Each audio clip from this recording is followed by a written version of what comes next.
여러분, 기독교의 핵심 신앙은 뭡니까? 기독교의 핵심 신앙은 예수 그리스도가 중심이 되고 십자가 신앙으로 신앙생활을 하는 것이 핵심 중심입니다. 그리고 온 우주 만물을 하나님의 말씀으로 창조하시고, 창조신앙이 또 기독교 신앙의 중요한 핵심 중에 하나입니다. 이 창조신앙이 없으면 안 돼요. 하나님의 만물을 말씀으로 창조하셨어요. 그래서 기독교 신앙의 중요한 내용 중에 하나가 바로 창조신앙입니다.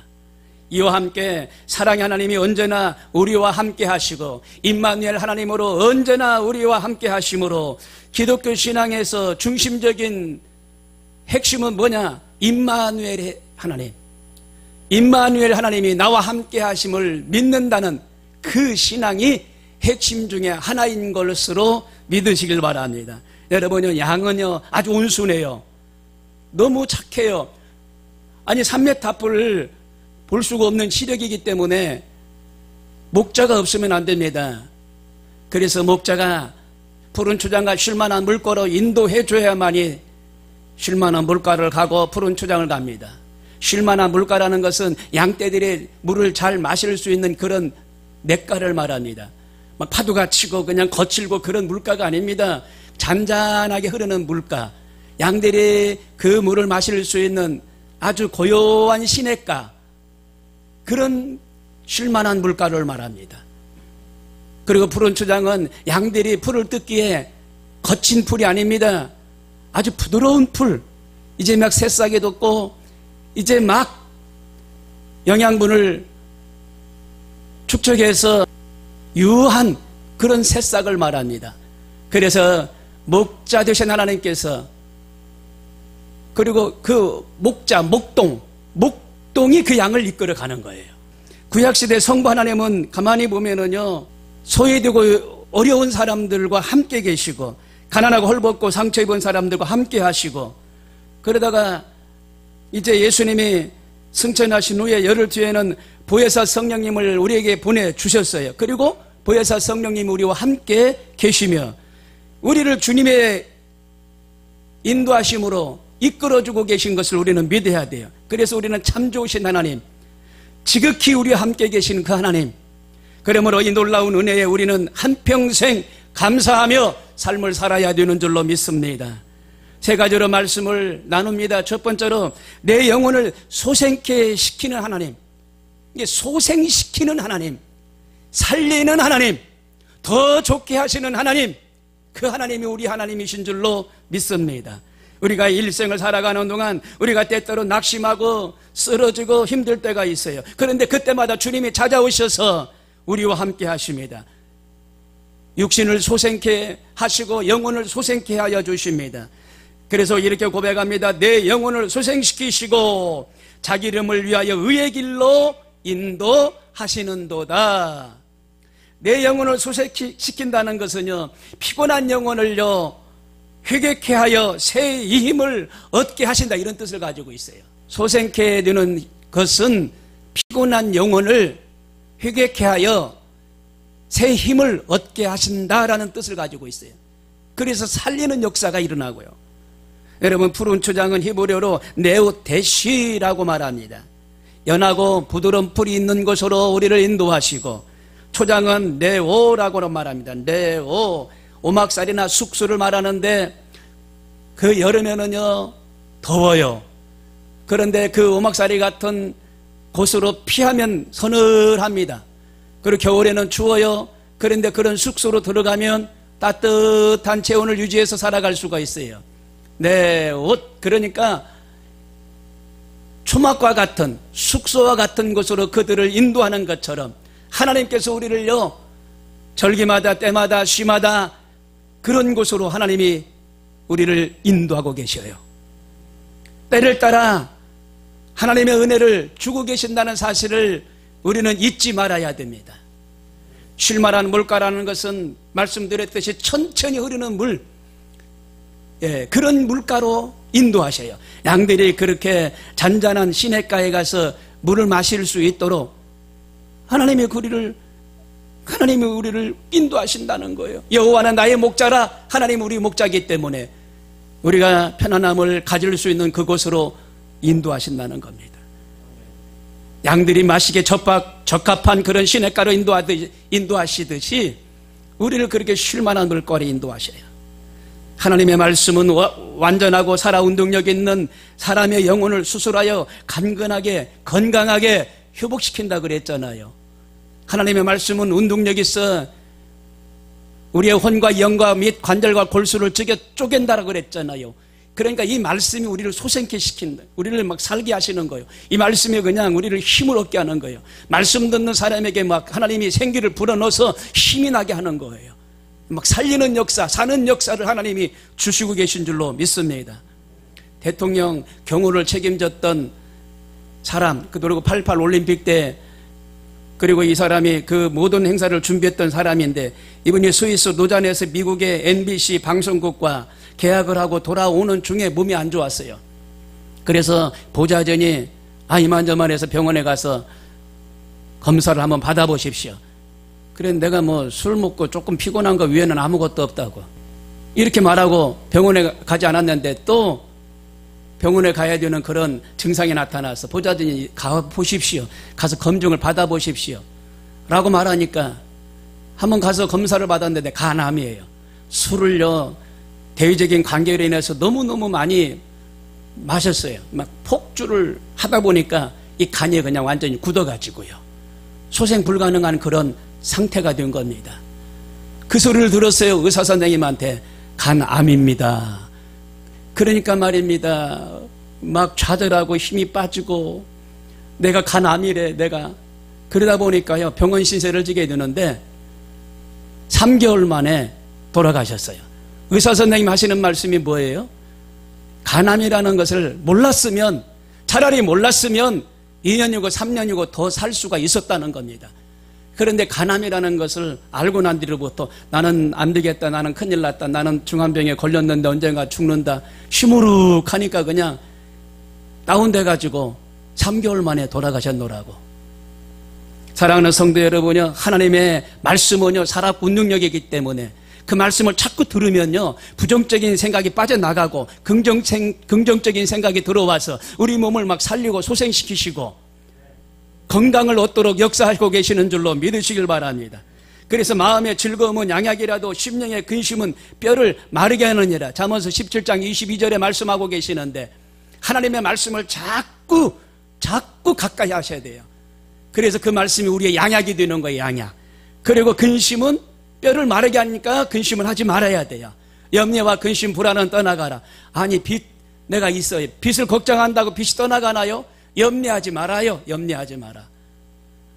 우주 만물을 만드신 그 하나님이 우리 마음속에서 평안함을 주실 줄로 믿습니다.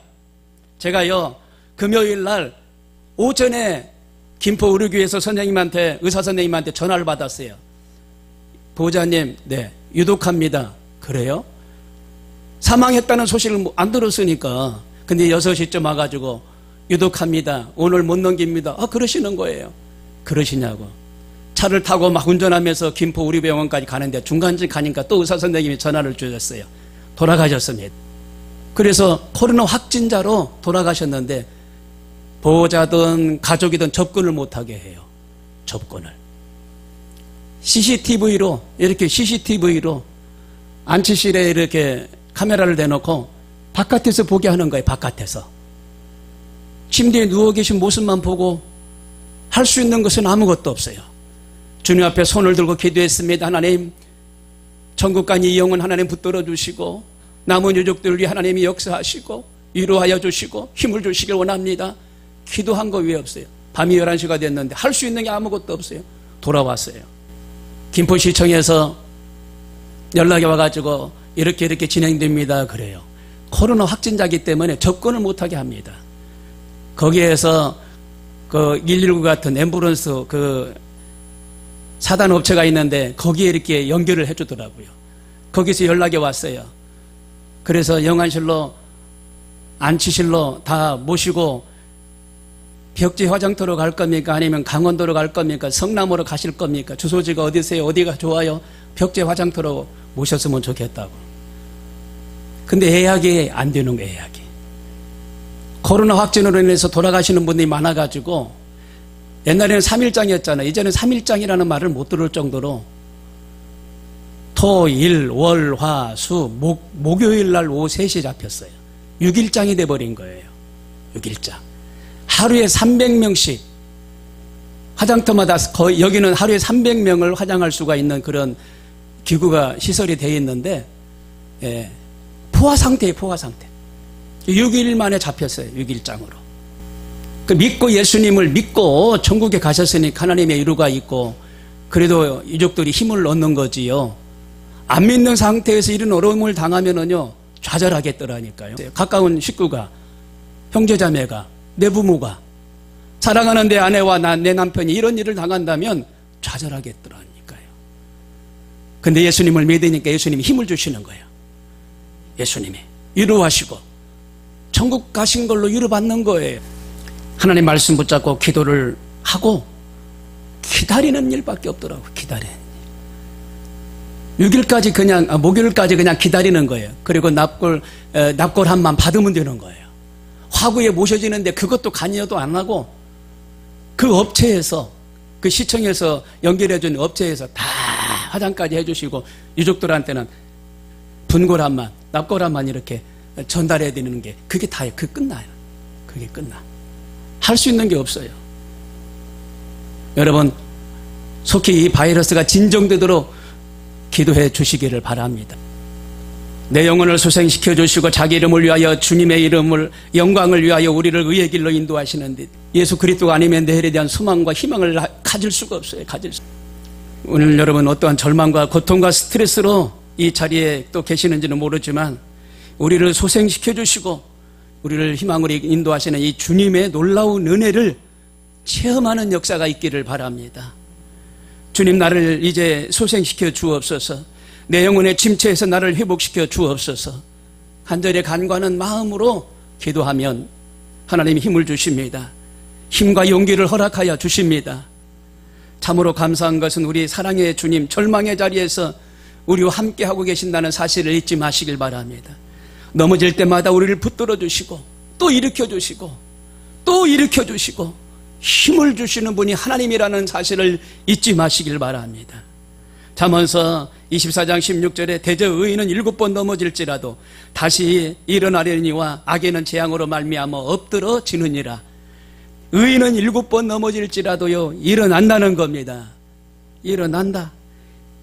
7.8기 7번 넘어지고 또 일으켜 주시고 8번째 넘어졌을지라도 또 일으켜 주시는 분이 하나님이신 줄로 믿습니다.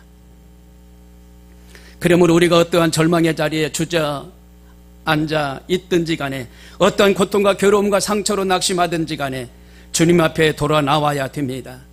그러면 주님이 우리 죄를 용서하시고 우리를 주의 사랑으로 품으시고 주님이 희귀케 하시고 풍성한 주님의 은혜가 우리 안에 임하도록 역사하시는 줄로 믿습니다. 이사야 55장 6절에 너희는 야훼를 만날 만한 때에 찾으라. 가까이 계실 때에 그를 부르라. 악에는 그의 길을 불의한 자는 그의 생각을 버리고 야훼께로 돌아오라. 그리하면 그가 긍휼히 여기시리라. 우리 하나님께로 돌아오라. 그가 너그럽게 용서하시리라 말씀하셨어요.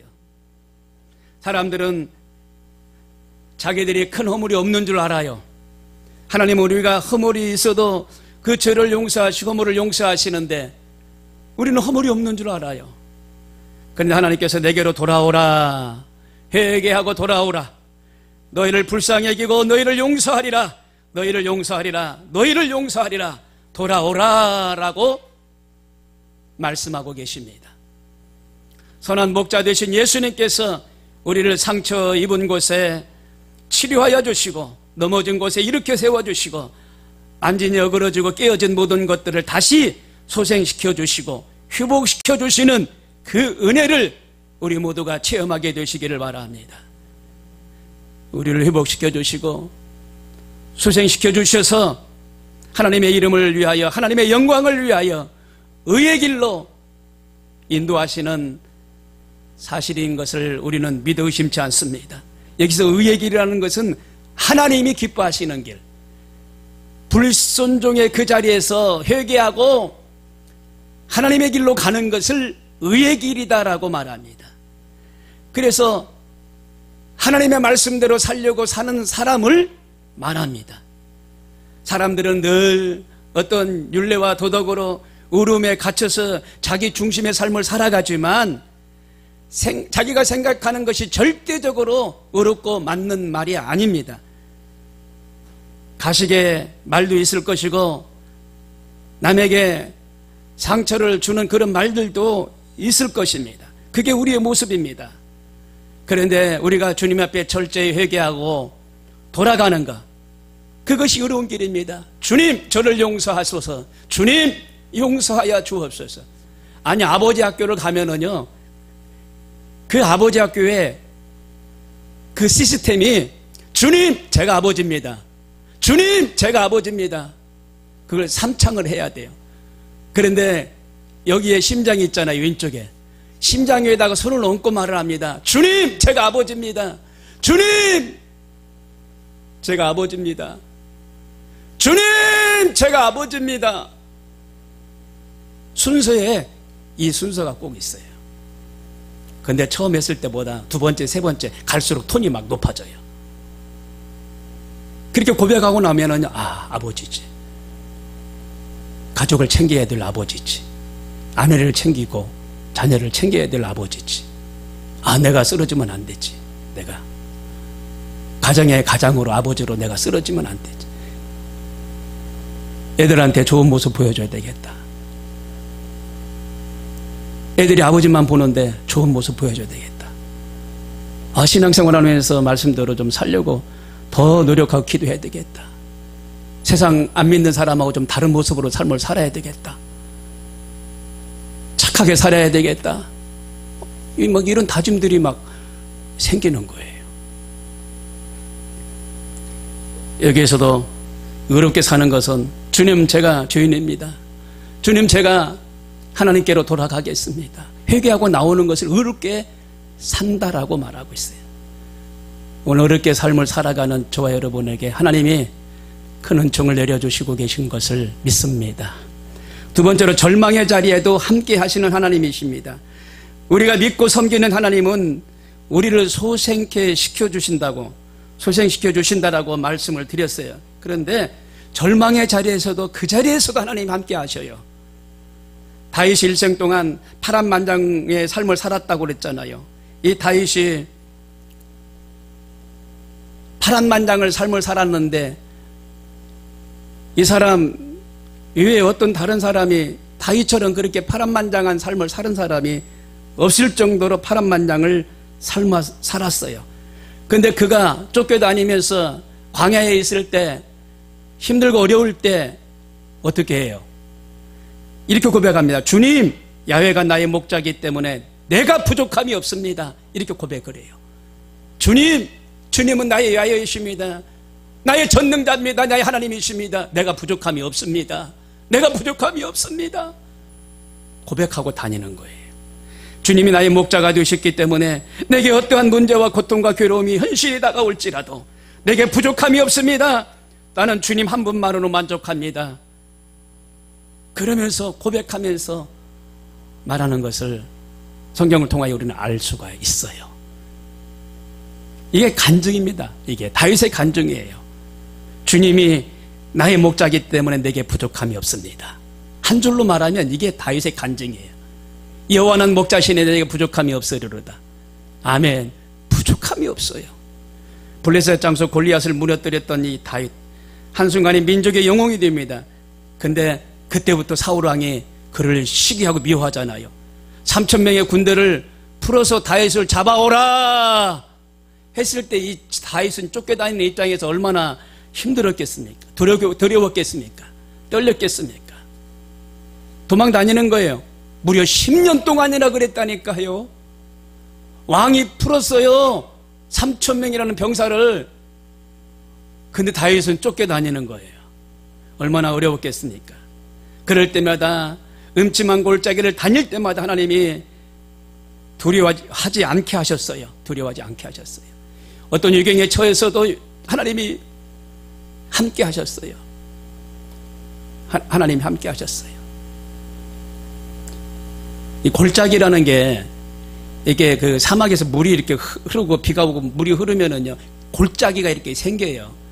골짜기가 생기는데 이제 그 길로 이렇게 좀 평탄한 길로 도로가 이렇게 만들어지거든요. 그게 와디라고 그러는데 그 주변에는요, 이렇게 골짜기가 더 깊은 웅덩이가 생길 수가 있어요. 물이 흘렀던 자국이라서 깊은 웅덩이. 괜찮은 길 같은데 잘못 발을 디디면 그냥 그 웅덩이에 빠지는 거예요. 이 양떼들이 그러잖아요. 이게 길인 것 같은데 가다가 시력이 나쁘기 때문에 잘못하면은 앞에 양을 따라가지 않으면, 목자 없으면, 목자의 소리가 안 들리면 잘못하면 그런 골짜기로 빠진다는 거예요. 그럼 막 낭떠러지고 그 위험은요, 이루 말할 수가 없어요. 한번 떨어지면 죽는 그런 낭떠러지잖아요. 히말라야 산맥은 산으로 이렇게 돼 있잖아요. 근데 거기에 네팔이나 이런 원주민들이 사는 걸 보세요. 그 산 등성을 타고 이렇게 길을 만들어 놨잖아요. 차가 다니고 산이 다니고. 근데 왕복선이 아니에요. 외길이에요, 외길. 차가 오면 멈춰야 되고 비켜가고 그러는 길인데 한 번 떨어지면은 그냥 죽는 길이에요. 죽는 길. 참 멀리 떨어져야 돼. 그 죽는 길밖에 안 돼. 죽어야 돼. 그냥 아니 그냥 살 도리가 없어. 한 번 떨어지면. 그런 길에서도 하나님이 우리를 건지신다는 겁니다. 손을 내밀어서 우리를 살려주신다는 겁니다. 믿으시길 바랍니다. 그게 음침한 골짜기입니다. 음침한 골짜기에 떨어질지라도 하나님은 우리를 이렇게 세워주신다는 겁니다. 공포의 사망 그 골짜기에 떨어질지라도 하나님이 이렇게 세워주신다는 겁니다. 여러분요, 지금 젊은이들이 음침한 골짜기에 수렁 속에 갇혀있는 걸 알 수가 있어요. 청년 실업이 이루 말할 수가 없습니다. 일하고 싶어도 능력이 돼도 자리가 없어요. 자리가. 그 일을 하고 싶으면 그 자리에서 한참 밑으로 낮춰서 그냥 알바 정도나 어떻게 들어가지 자기 능력에 맞는 그런 일자리가 찾아보기가 어려워요. 지금 낮춰야 돼. 눈높이를 낮춰서 들어가야 돼. 낮춰서. 그러지 청년들이 결혼합니까? 이렇게 어렵고 하나 자녀 낳아서 키우는데 돈이 얼마 들어간다는데 그런 저런 생각에 또 결혼을 또 회피해요. 또 결혼한 사람들은요, 또 자녀를 낳습니까? 교육비가 얼만데, 교육비가. 뭐 둘, 셋 낳나요? 하나만 낳아. 예전에는 하나였는데 지금은 0.88%, 한 명도 안 낳는다는 거예요, 지금은. 결혼했는데도. 자녀들을 너무나 지금 출산하지 않고 있는 이 문제가 너무나 시급해요, 지금. 너무나 시급해. 젊은이들이 일자리가 없어가지고 지금 좌절하고 있어요. 지금 여러분 연천 저 대광리 쪽에 이슬람 사원 10만 평이 들어와요. 7천 명 유입한다는데 그 사람들이 자녀를 보통 6, 7, 10 이렇게 낳습니다. 그게 꿀안에 나와 있어요. 번식하라 있기 때문에 엄청나요, 자녀들을. 엄청나게 나요. 그런데 학교를요, 그쪽 연천에 초등학교 학교로 이렇게 봐요. 우리 애들 몇 명이나 있나? 우리나라 애들 몇 명이나 있나? 2명 있으면은요, 이슬람 그 자녀들은요, 20명이래요, 20명. 선생님이 이게 대화가 돼야 어떻게 애들을 가르치잖아요. 번드름한 학교에서 좋은 환경에서 우리 애들은 2명인데 쟤네들이 20명이에요, 20명. 쟤네들을 지금 키우고 있는 거예요, 쟤네들을. 앞으로 이거 문제입니다. 교육이 문제가 망가지지 않도록 그들이 거기 자리 잡으면 안 돼요. 개토라고 대한민국에 10만 평, 거기는 완전히 개토를 해서 자기네 영역입니다. 자치구입니다. 우리나라 경찰이 손을 못 대요. 자체적으로 그 법이 있기 때문에 손을 못 대요. 2-3명만 있으면 폭력을 뭐 합법화하고 이혼시키고 프로테즈가 몇 프로가 되면은 막 테러를 일삼고 자기들이 원하는 것을 쟁취하는 그런 집단이기 때문에 이게 춘천에 세우려다가 막으니까 용인으로 갔어요. 용인에서 또 대모에서 막으니까 또 연천 지금 절이 온 거예요. 근데 공사가 10% 진행이 됐어요. 10%. 도로도 허가 내주고 지금 이런 상황인데 지난 수요일날 가서 경기 북청에 10개 기독교연합회 시, 군, 구 성도님들이 모여서 처리하라. 연천군서는 각성하고 이 허가를 처리하라. 막 데모하고 막 그랬어요. 서명지 받고 또 내일 또 동두천에서도 지역역 앞에 서명지를 받을 텐데 또 우리 동두천에서는 3,000명이 목표를 하고 있는데 더 받아야 될 것 같아요. 더 받아야 돼요. 하나님은 살아계시는 줄로 믿습니다. 하나님이 이 일을 막아주시옵소서. 사망의 음침한 골짜기를 다닐지라도 해를 두려워하지 않을 것은 주께서 나와 함께 하심이라. 주님이 우리와 함께 계시잖아요. 주님이 여러분과 함께 계십니다. 주님과 함께 삶을 사시면 반드시 승리하실 줄로 믿습니다. 사망의 골짜기를 통과할지라도 하나님이 영광의 새날을 우리에게 허락하여 주시는 줄로 믿습니다. 우리가 꼭 기억할 거 있어요. 기억할 거. 두려워하는 것이 다가 아닙니다. 내가 무서워하고 힘들어하는 곤고한 상태가 다가 아닙니다. 우리 하나님이 나와 함께 계신 것을 믿고 힘을 내고 전진하시길 바랍니다. 이 두려움을 물리치시길 바랍니다. 주께서 나와 함께 하십니다. 주께서 나와 함께 하심입니다. 그러므로 두려움은 떠나가라. 나를 짓누르고 있는 나를 끊임없이 괴롭히고 고민하게 하는, 그리고 또 나에게 상처를 입히고 아프게 하는 이 모든 부정적이고 날 힘들게 하는 것 다 떠나가라. 물리치시길 바랍니다. 시편 23편 4절에 해를 두려워하지 않을 것은 주께서 나와 함께 하심이니라. 주께서 나와 함께 하심이니라. 주께서 함께 하심이니라. 예수님께서 우리와 영원토록 함께 계십니다. 지난주에 누구나 죽을 수 있다, 이 사망에 대한 설교를 했는데 큰형님이 그렇게 돌아가실 줄이야. 장례 찬양이 나오고 사망 설교를 했다니까요. 누구나 죽을 수 있다. 예수 믿으면 천국이, 그렇지 않으면 지옥이다라는 말씀을 드렸거든요. 여러분, 그렇습니다. 지금은 그런 때를 살고 한 번도 경험하지 못한 그런 시간을 지금 우리는 보내고 있어요. 코로나가 종식됐다라고 선포할 때까지 외식할 때도 마스크 썼다 벗었다 아주 신경 많이 쓰셔야 될 거예요. 거리 두기도 하시고 소독도 하시고, 우리 교회에서 지난번에도 소독제를 나눠드렸지만 아침에도 오신 성도님한테 여쭤보니까 그 소독제가 없대요. 그래서 동두천 보건소에서 주신 그 약품에다가 물로 희석해가지고 사용하실 수 있도록 준비해서 다음 주 오시면 하나씩 드릴 테니까요. 집이고 거실이고 뭐 화장실이고 베란다고 나갔다 들어오면 그걸로 또 몸을 또 한 번씩 뿌려주시고, 그 다음에 환기가 잘 통하도록 하루에 2번씩 공기를 좀 이렇게 순환을 시키도록 힘써야 돼요. 앞뒤 문 열어놓고 공기 순환을 좀 시키셔야 돼요.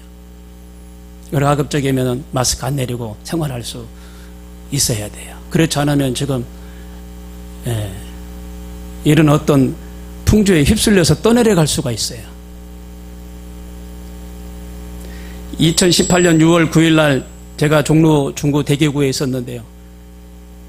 그때 우찬균 성도님의 이야기가 있었어요. 우찬균 성도님은 젊은 사람인데요. 아기가 이렇게 출산이 됐는데 그 인큐베이터 안에 있는데 이렇게 떠는 이런 증상이 왔었어요. 이렇게 경기라고 그러나요? 네. 근데 어떻게 이영은 목사님까지 알려져가지고 이영은 목사님이 어느 날 시간 되는 날 가셔가지고 인큐베이터 안에서 이렇게 보니까 안에서 이렇게 경기를 하고 있는 게 이렇게 보이는 거예요. 그리고 얼굴도 새카맣고, 그 목사님이 유리창에다가 이렇게 놓고 이렇게 손을 얹고 막 경기하는 저 어린 생명 하나님 경기가 멈추게 해달라고, 예수 이름으로 명하노니 경기가 멈출지어다, 예수 이름으로 정상이 될지어다 간절히 기도해주고 부모님에게 양손에 머리에다 손을 얹고 기도해 주었어요. 근데 3일 만에 그게 멈췄어요. 3일 만에. 흑빛으로 번한 얼굴은요 아주 보기 좋은 얼굴로, 정상의 얼굴로 돌아왔어요. 주님의 그 부모에게 두려워하지 말라, 내가 너와 함께 함이니라, 놀라지 말라, 나는 내 하나님이 됨이니라, 그 말씀 붙잡고 기도하시라고. 그래서 건강을 얻어가지고 회복됐다라는 간증을 신앙계에서 본 적이 있습니다. 내가 너와 함께 함이니라, 내가 너와 함께 함이니라. 내가 너와 함께함이니라. 우리 하나님이 우리와 함께하고 계신 줄로 믿습니다. 히브리서 13장 5절에 내가 결코 너희를 버리지 아니하리라, 너희를 떠나지 아니하리라 주님 약속하셨어요. 버리지 아니하시겠대요. 주님 우리 곁을 떠나지 아니하시겠대요. 믿으시길 바랍니다. 그런 주의 은혜가, 그런 믿음이 우리 가운데 있게 되기를, 넘쳐나게 되기를 주님의 이름으로 축원합니다. 기도하겠습니다.